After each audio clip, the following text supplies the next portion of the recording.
आखिरी वक्त पर कांग्रेस ने खोले पत्ते। मां की सुरक्षित सीट पर बेटा पहुंचा। रायबरेली को राहुल गांधी ने क्यों चुना? तो आखिरकार राहुल गांधी के यूपी में चुनाव लड़ने की खबरों पर विराम ही लग गया। कयासों के दौर थम गए और पार्टी ने आखिरी वक्त पर अपने पत्ते खोल ही दिए। जी, अब साफ हो चुका है कि राहुल गांधी वायनाड के साथ साथ अब यूपी की रायबरेली सीट से भी चुनाव लड़ेंगे और पूरे दल बल के साथ आज नामांकन भी करेंगे। हालांकि पहले चर्चा थी कि राहुल फिर से स्मृति को टक्कर देने के लिए अमेठी के मैदान में जाएंगे, लेकिन डर कहिए या स्मृति का जादू, राहुल ने मां की सुरक्षित कही जाने वाली रायबरेली सीट से ही दांव खेला है। वहीं शुरुआती दौर में प्रियंका गांधी के रायबरेली से चुनाव लड़ने की खबर थी। कहा जा रहा था कि वो यहां से चुनाव लड़ना चाहती हैं, लेकिन पार्टी के कुछ नेताओं ने रायबरेली से प्रियंका के बजाय राहुल गांधी को आगे बढ़ाया। इसके बाद प्रियंका ने चुप्पी साध ली। राहुल के रायबरेली से खड़े होने के बाद सवाल ये भी है, क्या अब प्रियंका गांधी चुनावी रण में ताल ठोकेंगी या सिर्फ भाई और पार्टी के लिए प्रचार अभियान की बागडोर अपने हाथ में थाम रखेंगी? अब राहुल के अमेठी छोड़ने के कई मायने निकाले जा रहे हैं, लेकिन कुछ भी हो, लोग कह रहे हैं कि राहुल गांधी ने स्मृति के सामने हार मान ली है और अमेठी से तौबा कर लिया।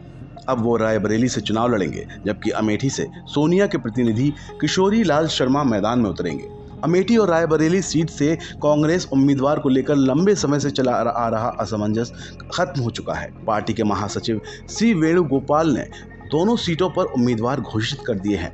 इसमें अमेठी से किशोरीलाल शर्मा और रायबरेली से राहुल गांधी को चुना गया।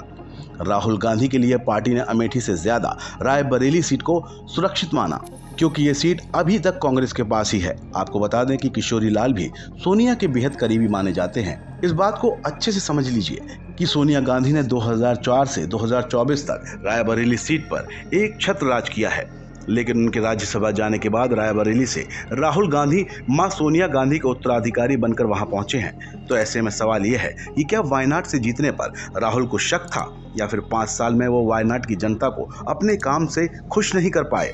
और अगर दोनों सीट से जीत भी जाते हैं तो किस सीट को चुनेंगे और किस को बेकार करेंगे?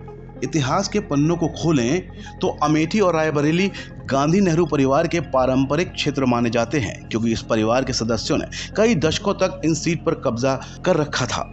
हालांकि कांग्रेस पार्टी की ओर से उत्तर प्रदेश में इन दोनों निर्वाचन क्षेत्रों के लिए अपने उम्मीदवारों की औपचारिक घोषणा कर दी गई है।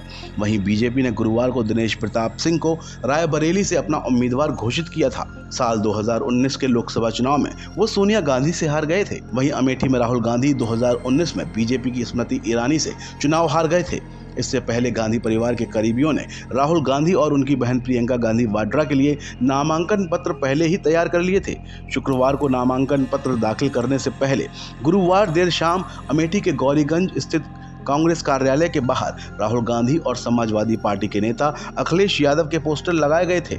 आपको बता दें कि अमेठी से भाजपा उम्मीदवार स्मृति ईरानी पहले ही अपना नामांकन पत्र दाखिल कर चुकी हैं।